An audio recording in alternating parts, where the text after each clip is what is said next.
للہ رب العالمین والصلاة والسلام علی خاتم النبیین اما بعد فاعوذ باللہ من الشیطان الرجیم بسم اللہ الرحمن الرحیم مولاي صل وسلم دائما ابدا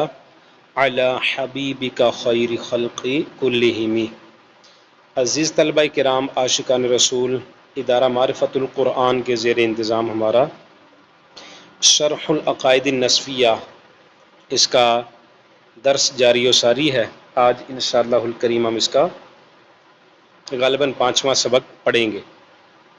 پچھلے سبق میں ہم نے جو پڑھا، پچھلا ہمارا جو درس تھا، درس نمبر 4، لیکچر نمبر 4، اس کے اندر یہی تھا، خلاصہ یہی تھا کہ جو شارح ہیں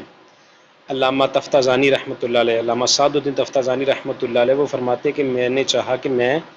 عقائد نسفیہ، جو کہ ایک متن ہے، جو کہ ایک خلاصہ ہے، اس کی ایک شرح کروں، اور ایسی شرح کہ جو یہ خوبیوں پر مشتمل ہو۔ آگے وہ ساری خوبیاں انہوں نے گنوائیں اور اس پر انہوں نے ڈیٹیل سے گفتگو فرمائی۔ آج انشاءاللہ ہم یہاں سے پڑھیں گے کہ وقد كانت الاوائل من الصحابة والتابعین رضوان اللہ تعالی علیہم اجمعین لصفاء عقائدہم ببرکۃ صحبۃ النبی صلی اللہ علیہ وسلم۔ یہاں سے آگے انشاءاللہ چلیں گے۔ آج کے سبق میں ہے کیا، اس کو پہلے ہم خلاصتاً سن لیتے ہیں، پھر اس کی عبارت، ترجمہ اور اس کی کچھ وضاحت انشاءاللہ سنیں گے۔ آج کا جو ہمارا درس ہے وہ اس بات پر ہے کہ گویا کہ ایک سوال ہے کہ جناب آپ کو اس فن پر کام کرنے کی ضرورت کیوں پیش آئی، علم کلام پر کتاب لکھنے کی، یا علم کلام کو مدون کرنے کی، یا یہ والا فن پراپر اس کو تدوین کرنا اور پھر اس کی ترویج و اشاعت کرنا، اس فن کو داخل نصاب کرنا، پڑھنا پڑھانا،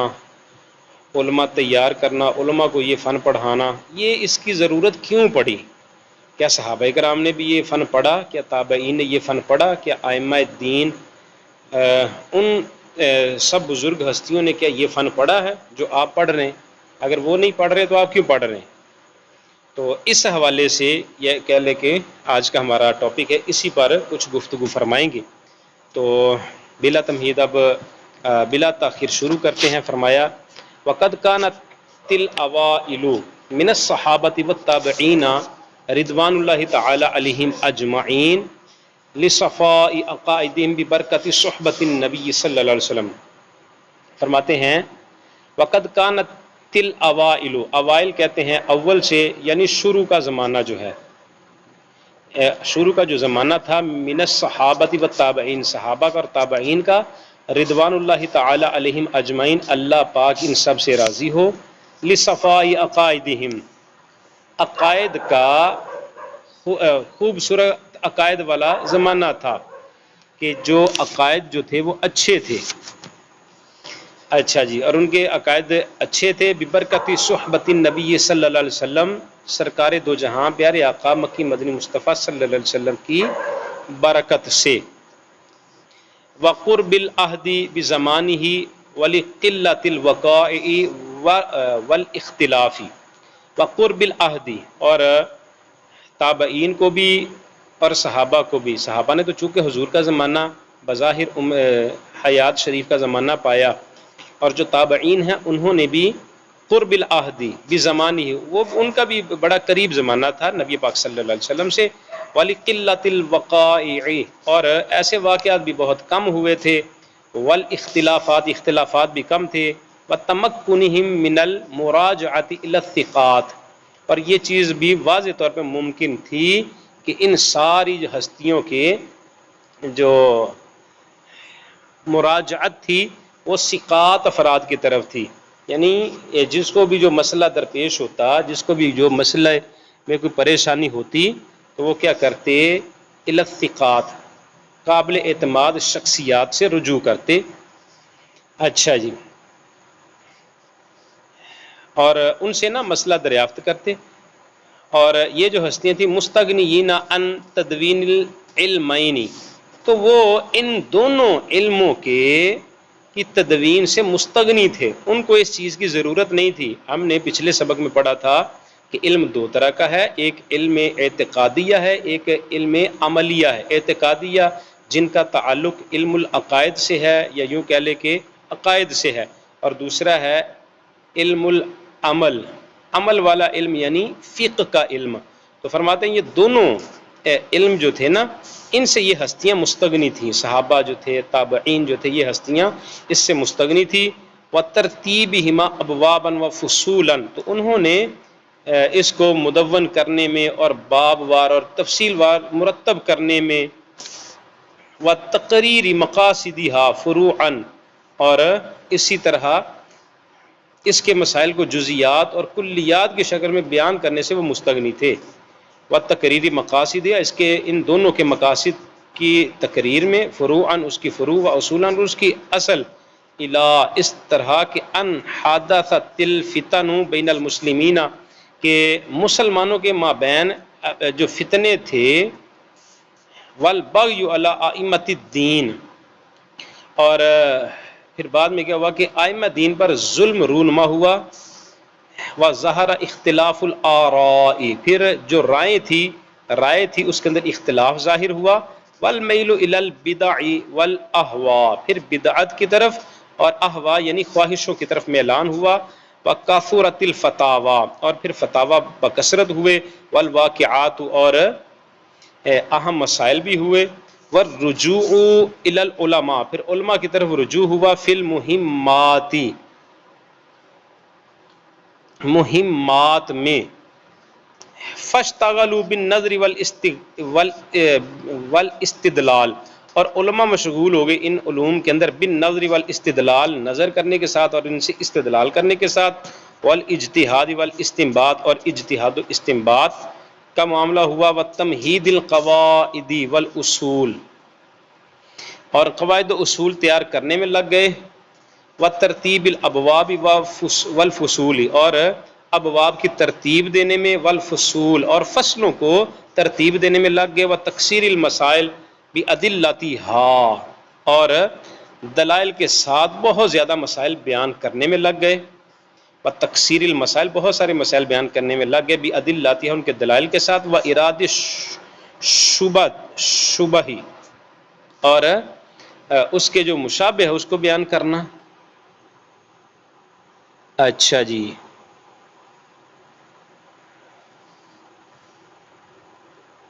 ہاں جی، وإراد شبہ، اور اس کے شبہات کو بیان کرنا، سوالوں کو بیان کرنا، بأجوبتها، ان کے جوابوں کے ساتھ، ان کے اعتراضات کو، شبہات یعنی اعتراضات، ان کو بیان، ان کا ارادہ کیا، بأجوبتها، ان کے جوابوں کے ساتھ، وتعیین اوضاع، اور اصطلاحی الفاظ کو متعین کیا، تعیین متعین کرنا، اوضاع اصطلاحی جو الفاظ ہیں ان کو، والاصطلاحات یعنی اصطلاحات کو، اور معین الفاظ کو، وتبیین المذاہب والاختلاف، اور انہوں نے بیان کیا المذاہب، مذاہب کو، والاختلافات، اور اختلافات کو، وسموا، اور اس کا انہوں نے نام رکھا، ما یفید معرفت الاحکام العملیۃ عن ادلتها التفصیلیہ، ومعرفت احوال الادلۃ اجمالا فی افادتها الاحکام باصول الفقہ۔ اچھا جی، تو پھر اس کا انہوں نے نام رکھا کہ جس کے اندر انہوں نے سمو، اس کا انہوں نے فقہ نام رکھا، ما یفید، جو ان کو فائدہ پہنچا، معرفت الاحکام العملیہ، معرفت احکام عملیہ کا، یا یوں کہہ لے کہ اس کا نام احکام عملیہ کی معرفت رکھا، ان ادلتها، اس کے دلائل کے ساتھ، التفصیلیہ، تفصیلی دلائل کے ساتھ، یعنی سادہ لفظ میں یوں کہہ لیں کہ جو تفصیلی دلائل کے ساتھ احکام عملیہ کی معرفت ان کو عطا ہوئی نا، تو اس کا نام انہوں نے فقہ رکھا۔ ٹھیک ہے جی، ان ادلتھا ان کے دلائل کے ساتھ، التفصیلیہ تفصیلی دلائل کے ساتھ. اچھا، ومعرفت احوال الادلۃ اجمالا فی افادتها الاحکام، اور احکام کے افادہ میں جو اجمالی طور پر دلائل کے احوال کی جو معرفت کا علم تھا، اس کا انہوں نے نام رکھا بھی اصول الفقہ، اس کا نام اصول فقہ رکھا. و معرفت العقائد،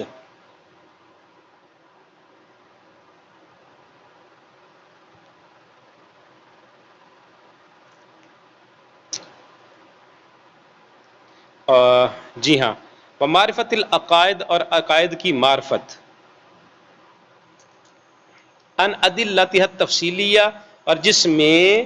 عقائد کی معرفت جو ہے وہ بیان کی گئی ہے ان ادلتھا ان کے دلائل کے ساتھ، التفصیلیہ تفصیلی دلائل کے ساتھ، بالکلام تو اس کو کلام سے موسوم کیا گیا، یعنی علم الکلام. اچھا جی، تو یہ تھی اس کی عبارت. اب اس کا ترجمہ دیکھیں. اور متقدمین یعنی صحابہ کرام اور تابعین عظام،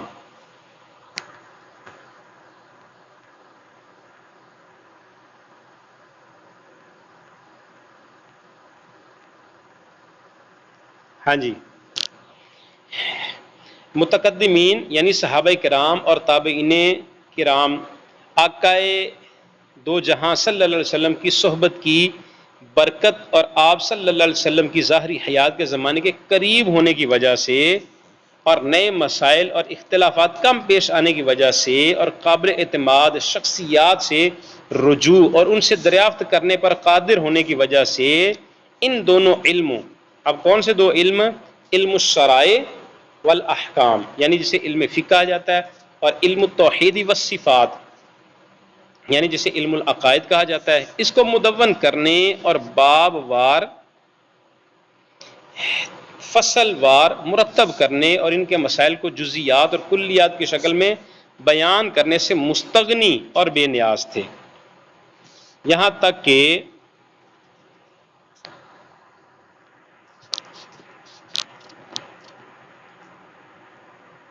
ہاں جی، یہاں تک کہ مسلمانوں کے مابین اعتقادی فتنے اور ائمہ دین پر ظلم رونما ہوا،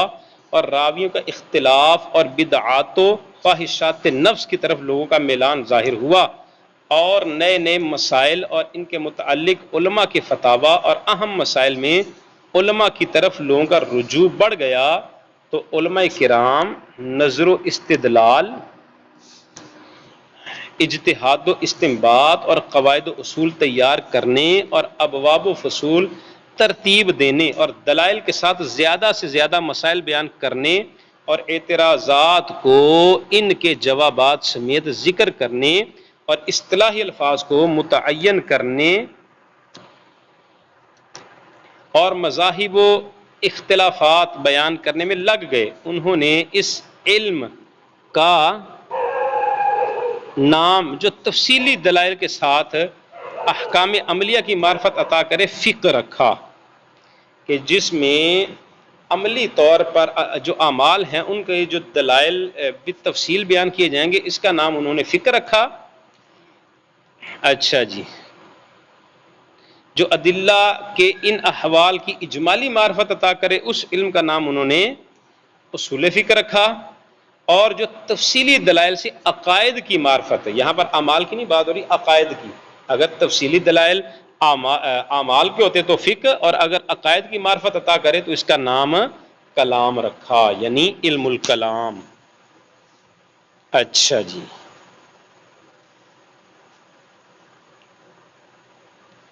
تو یہاں پر بیان فرماتے ہیں وقد کانت الاوائل، یہاں سے نا جو مصنف ہیں وہ ایک اعتراض کا جواب دینا چاہتے ہیں. اعتراض یہ ہے کہ علم کلام کو بنانا، اس کی تدوین اور فقہ کی تدوین، یہ تو ایسی چیزیں ہیں جو صحابہ کرام کے زمانے میں نہیں تھیں. حضور کے زمانے میں، حضور علیہ السلام کی ظاہری حیات کے زمانے میں، صحابہ کے زمانے میں یہ چیز نہیں تھی. تو یہ تو ساری چیزیں بعد میں ظاہر ہوئی ہیں. اور بلکہ یہ بھی کہا جا سکتا ہے کہ صحابہ کرام تابعین اور ہاں ان کے زمانے میں بھی نہیں تھی. تو یہ تو پھر بدعت ہوئی، اور جو بدعت ہوتی وہ تو درست نہیں ہوتی، اس کو آپ دین کیسے بنا سکتے ہیں؟ تو اس کا جواب یہ ہے کہ تدوین علم کلام بدعت نہیں، کیونکہ یہ بدعت اس وقت ہوتی جب اس کا اثر اور علامت پیارے آقا مکی مدنی مصطفیٰ احمد مجتبیٰ محمد مصطفیٰ صلی اللہ علیہ وسلم، صحابہ کرام اور تابعین اعظام رضی اللہ تعالی علیہم اجمعین کے زمانہ مبارک میں نہ ہو، حالانکہ یہ علم آقائے مدینہ صلی اللہ علیہ وسلم، آقائے دو جہاں صلی اللہ علیہ وسلم کے زمانہ اقدس میں تھا، لیکن بات اتنی ہے کہ صحابہ کرام کے عقائد حضور کی صحبت کی برکت سے پاک اور صاف تھے، وہاں پر کسی قسم کی کوئی ایسی نامناسب چیز نہیں تھی۔ ایسے ہی تابعین اعظام کے عقائد بھی آپ صلی اللہ علیہ وسلم کے زمانہ کی قربت کی وجہ سے اور صحابہ کرام کی مبارک تربیتوں کی وجہ سے پاک اور صاف تھے۔ اگر کوئی مسئلہ انہیں درپیش آتا بھی تو وہ بڑے صحابہ کرام کی طرف رجوع فرما لیتے اور اپنے جو بھی شکوک و شبہات ان کے ذہن میں ہوتے، جو بھی خلش ہوتی، اس کو دور فرما لیا کرتے تھے۔ اسی وجہ سے اختلافات کا وقوع بھی ان میں بہت کم ہوا کرتا تھا۔ جو بھی مسئلہ تھا وہ حضور سے پوچھ لیتے، صحابہ کرام، اور جو تابعین ہیں وہ صحابہ سے پوچھ لیتے۔ بس اسی وجہ سے یہ لوگ علم کلام اور فقہ کی تدوین سے بے نیاز ہیں، ان کو اس چیز کی ضرورت نہیں تھی، اور انہیں ان دونوں علوم کے ابواب اور فصول کو ترتیب دینے اور ان کے اصول و فروع کو بیان کرنے کی حاجت نہیں تھی۔ پھر جیسے جیسے پیارے آقا مکی مدنی مصطفیٰ صلی اللہ علیہ وسلم کا زمانہ شریف ہم سے دور ہوتا گیا، مسلمانوں کے درمیان فتنے بڑھنے لگے اور حکمرانوں نے اہل حق پر ظلم و ستم شروع کر دیا، اور لوگوں کا رجحان خواہشات کی طرف بڑھنے لگا، اور مختلف فرقے جیسے معتزلہ ہے، قدریہ ہے، جبریہ ہے، روافض ہیں، خوارج ہیں، یہ سارے پیدا ہونے لگے، اور لوگ دین میں اپنی رائے قائم کرنے لگے اور اہم مسائل میں علماء کی طرف رجوع کرنے لگے۔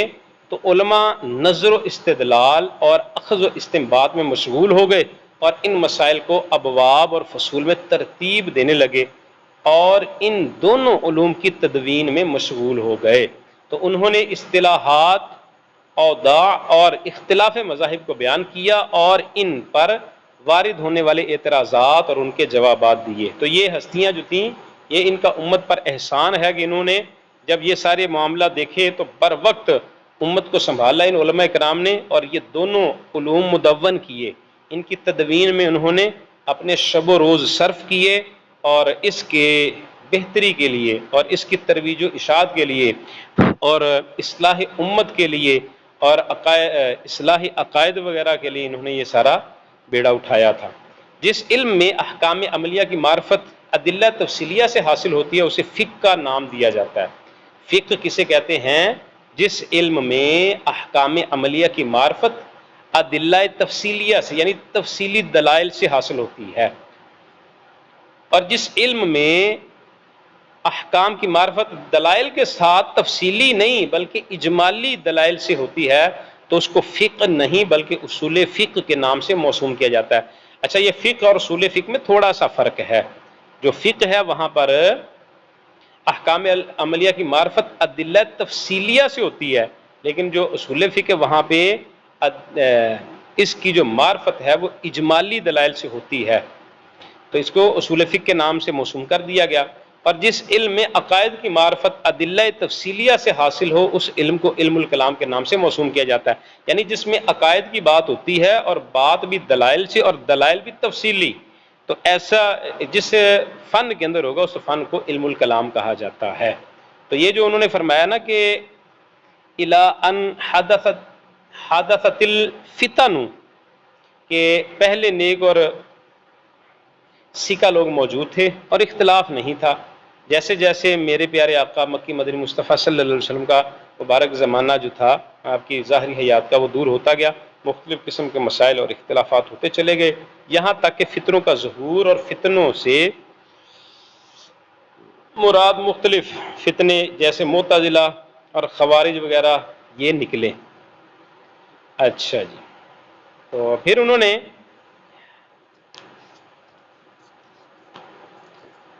آگے چل کر وہ فرماتے ہیں،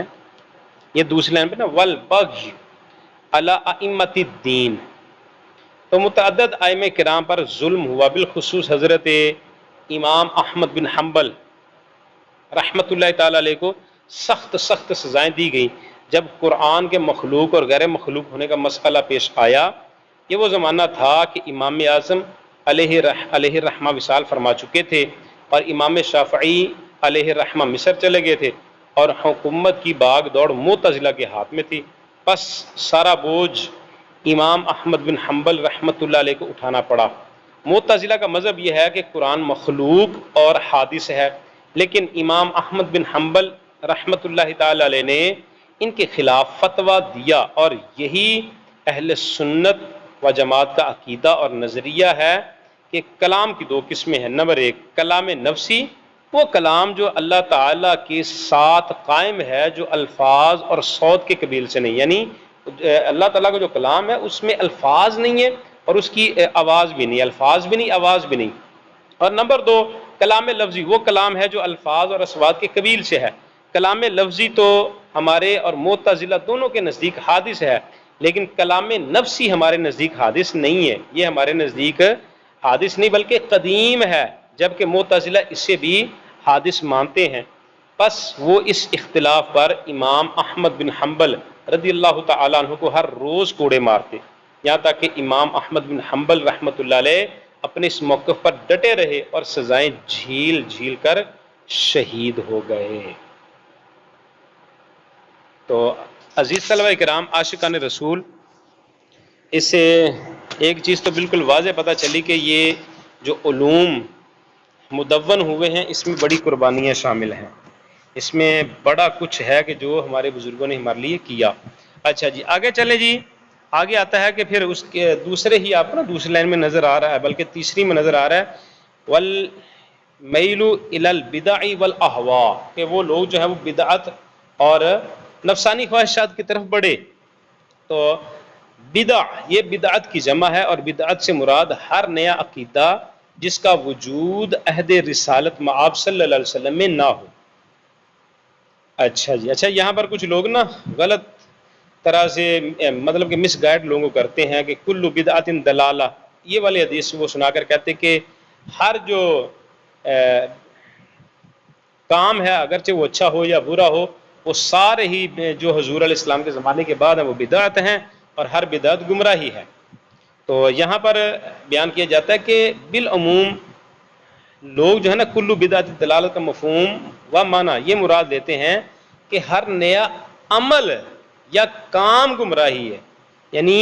اپنی بصیرت و بصارت کا سارا زور شور صرف بدعت پر لگا دیتے ہیں، حالانکہ اس کے ساتھ ساتھ حدیث میں لفظ دلالہ کا بھی، اور جو کہ قابل غور ہے، اس کو یاد رکھیں۔ عمل کی خرابی سے انسان گمراہ نہیں ہوتا، کوئی نماز نہ پڑھے، کوئی روزہ نہ رکھے، کوئی حج نہ کرے تو وہ گمراہ نہیں ہے، بلکہ گناہ گار ہے۔ یعنی حج وہ کہ جس پر حج فرض ہے وہ گناہ نہیں، وہ حج نہیں کرے گا تو گناہ گار ہے۔ گمراہ تب بنتا ہے جب اس کا عقیدہ غلط ہو جائے۔ تو یاد رکھیں کہ حضور علیہ السلام یہ نہیں فرما رہے کہ ہر نیا کام گمراہی ہے، بلکہ حضور صلی اللہ علیہ وسلم یہ فرما رہے ہیں کہ ہر نیا عقیدہ گمراہی ہے۔ بس یہی وجہ ہے کہ ہم اہل سنت و جماعت نے جس جس کو بھی گمراہ کہا ہے، عمل کی بنا پر نہیں کہا بلکہ عقیدے کی بنا پر کہا ہے۔ اور آگے جو لفظ آتا ہے والاہوا، اہوا والاہوا، یہ جو اہوا ہے یہ ہوا کی جمع ہے، ناجائز چیزوں کی طرف نفس کا میلان ہوا کہلاتا ہے۔ بد عقیدگی پر مشتمل اس دور میں 6 فرقے ہوا کرتے تھے جو مین تھے۔ Number 1 Jabariya, number 2 قدریہ، number 3 روافض، number 3 خوارج، نمبر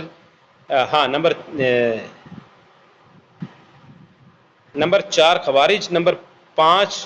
معطلہ، اور نمبر 6 مشبہ۔ اچھا جی، تو یہ 6 طرح کے تھے کہ جو یہ اپنی خواہش پر چلنے والے۔ تو یہاں پر صاحب کتاب نے فرما دیا والمیل الی البدع والاہواء، کہ وہ بدعت کی طرف اور اپنی نفسانی خواہشات کی طرف آگے بڑھے۔ تو آگے چل کے لفظ آتا ہے جی، اگلی لائن پر ہے الفتوی، کثرت الفتوی۔ تو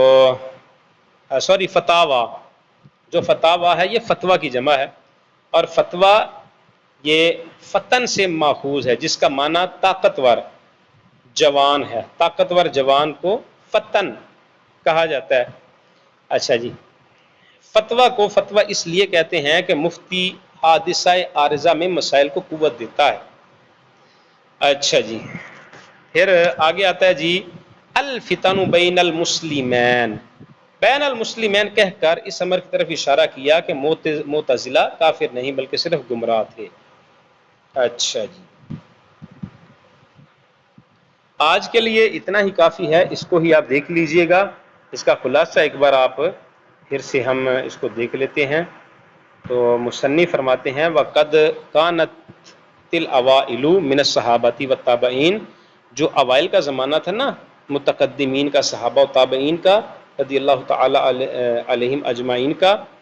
وہ لصفائی عقائدہم، ان کے عقائد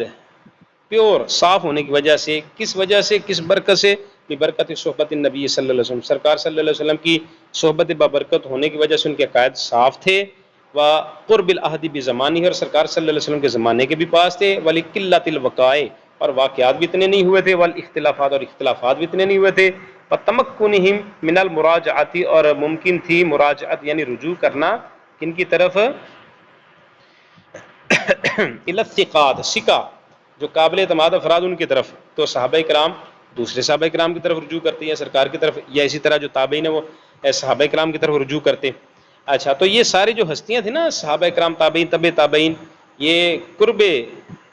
زمانہ مصطفیٰ صلی اللہ علیہ وسلم کی برکت سے مستغنیین عن تدوین العلمین، یہ دونوں علموں کی تدوین سے یہ حضرات بے نیاز تھے، مستغنی تھے، کہ ان کو نہ ہی فقہ کی ضرورت تھی، نہ ہی عقائد کے اس علم کو باقاعدہ مدون کرنے کی، کیونکہ یہ سارا عقیدہ تو سرکار صلی اللہ علیہ وسلم سے پڑھ رہے تھے۔ وترتیبہما ابوابا وفصولا، اور نہ ہی ان کو یہ ترتیب ابوابا فصولا انہوں نے ایسا کیا، یہ تو بعد والوں نے کیا۔ وتقریر مقاصدہما، ان دونوں کے مقاصد کی جو تقریر ہے، فروعا و اصولا، وہ فروعی ہے اور اصولی ہے، اس تک کہ ان حدثت الفتن، یہاں تک کہ اب فتنے اٹھنے لگے، بین المسلمین، مسلمانوں کے درمیان، والبغی علی ائمۃ الدین، پھر ائمہ دین پر بغاوت کی گئی، وظہر اختلاف الآراء، اور آراء کا اختلاف ظاہر ہوا، والمیل الی البدع والاہواء، اور بدعت اور خواہشات کی طرف میلان ہوا، وکثرت الفتاوی، اور فتاوی کثرت کے ساتھ ہوئے، والواقعات، اور واقعات، والرجوع الی العلماء المہمات، اور مہمات کے اندر علماء کی طرف رجوع کیا گیا، واشتغلوا، تو یہ علماء جو ہیں یہ مشغول ہو گئے، بالنظر والاستدلال، نظر و استدلال کے ساتھ ان کے مسائل کو حل کرنے میں مشغول ہو گئے، والاجتہاد والاستنباط، اور اجتہاد و استنباط کے ساتھ مسائل کو حل کرنے لگے، وتمہید القواعد والاصول، اور اصول و قواعد کی تمہید، وترتیب الابواب والفصول، اور کس چیز میں لگ گئے کہ قواعد و اصول کی تمہید بنانے میں بھی لگ گئے، ترتیب الابواب والفصول، اور ابواب و فصول کی ترتیب دینے میں لگ گئے، وتکثیر المسائل بادلتھا، اور ان کے دلائل کے ساتھ ان مسائل کو کثرت کے ساتھ انہوں نے بیان کیا، واراد الشبہ، اور ان کے سوالوں کا ارادہ کیا، بھی اجوبتھا، ان کے جوابوں کے ساتھ، یعنی ان کے سوالوں کو بھی ذکر کیا اور ان کے جواب بھی دیے، وتعیین الاوضاع، اور متعین کو واضح کیا، والاصطلاحات، اور اصطلاحات کو، وتبیین المذاہب والاختلافات، اور انہوں نے واضح کیا، بیان کیا مذاہب اور اختلافات کو، وسموا، اور انہوں نے نام رکھا اس کا، ما یفید، جس سے وہ فائدہ حاصل کرتے تھے، معرفت الاحکام، احکام کی معرفت کا، العملیہ، معرفت احکام عملیہ، عملی احکام کی معرفت کا جو استفادہ جن سے کرتے تھے، ان ادلتھا التفصیلیہ، ان کے ادلہ تفصیلیہ کے ساتھ جن احکام عملیہ کی معرفت کا وہ معاملہ کرتے تھے، اس کا نام کیا رکھا، سمو، اس کا انہوں نے نام رکھا تھا بالفقہ، اس کا نام انہوں نے فقہ رکھا۔ اچھا، کچھ لوگ اس کو فقہ کہتے ہیں، اصول فقہ، تو فقہ لفظ درست نہیں ہے، درست لفظ ہے فقہ۔ اچھا جی، ومعرفت احوال ادلتی اجمالا فی افادتی حل احکامی باصول الفقہ ومعرفت احوال الادلۃ اجمالا. اچھا پیچھے تھا کہ معرفت الاحکام العملیتی ان ادلتها التفصیلیہ، پہلے ادلہ تفصیلیہ کے ساتھ ان احکام کو بیان کیا تھا تو وہ ہوئے فقہ، اور ومعرفت احوال الادلۃ اجمالا، اور یہاں اجمالی طور پر احوال ادلہ کی معرفت کا بیان ہے. تو کہتے ہیں کہ جب یہ ہے فی افادت الاحکام، افادہ احکام میں جب یہ اجمال کے ساتھ ہوگا تو اس کا جو انہوں نے سمو نام رکھا ہے نا وہ کیا ہے بھی اصول فقہ، اس کو اصول فقہ کہا جاتا ہے. ومعرفت العقائد، اور عقائد کی معرفت ان ادلتها التفصیلیہ، ان کے دلائل تفصیلیہ کے ساتھ عقائد کی معرفت کا جو علم ہے اس کو کہا جاتا ہے سمو کیا بالکلام، اس کو علم کلام کہا جاتا ہے. ٹھیک ہے جی، اتنا ہی ہم نے پڑھا ہے جی. تو یہاں تک اس کا ہم نے عربی عبارت، لفظی ترجمہ، با محاورہ ترجمہ اور علیحدہ سے ترجمہ، یہ 3-4 طرح سے ہم نے اس کو کیا ہے. اس کا کچھ خلاصہ بھی ہم نے سنا. تو انشاءاللہ الکریم آئندہ اگلے سبق کے ساتھ اس کے اگلے سبق کے ساتھ انشاءاللہ حاضر ہوں گے.